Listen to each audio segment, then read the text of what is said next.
Njengoba kuwusuku lokuqala iNingizimu Afrika ivalwe thaqa, izakhamuzi zase-Alistair e-Eastern Cape zinexhala lokuthi zizoyiphilisa kanjani kulamasonto amathathu zihleli emakhaya. Kuleli dolobha elincane elintula ingqalasizinda azibonwe izitolo zokudla kanye nezamakhambi. Izakhamuzi ezakhele leli dolobha ezibalelwa eyinkulungwaneni eziyisishiyagalombili zisebenzisa umtholampilo owodwa ne-ATM eyodwa. Abantu baseBhayi nasemakhanda bethembele e-Alistair Eastern Cape uma bedinga izinto ezifana nokudla, izithelo nemifino, nokugcoba nokugeza. Isitolo kuthengwa kuso kakhulu kuleli dolobha elincane sesiphelelwe ukudla kakhulukazi okusamifino.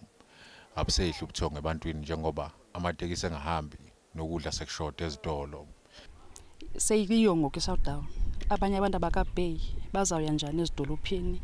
Njengoba uhulumeni ekhala kuzokuthunyelwa amajoni into ezinjalo bazawuya njani ezidolophini kukho abantu abapeya ngama-25 abanye bapeya nge-month end kanye kanti yona seyiqalile ngoku kuzothwani andikholwa abantu bazakwazi ukukhopha kakuhle iyafafetha kakhulu lento especially lapha e-Alistair niyayibona ngosemngxonyeni. Okwesibini sine ATM e1 apha esebenzayo.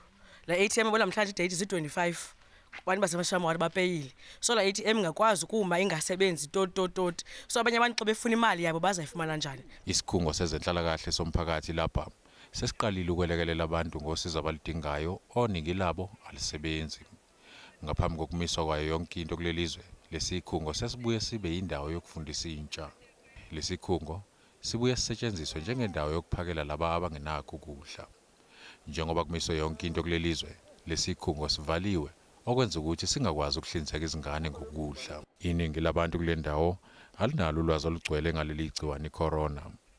Ukungasondelani okubizwa nge-social distancing iyona nto ebonakala ibehlula abantu bakule ndawo.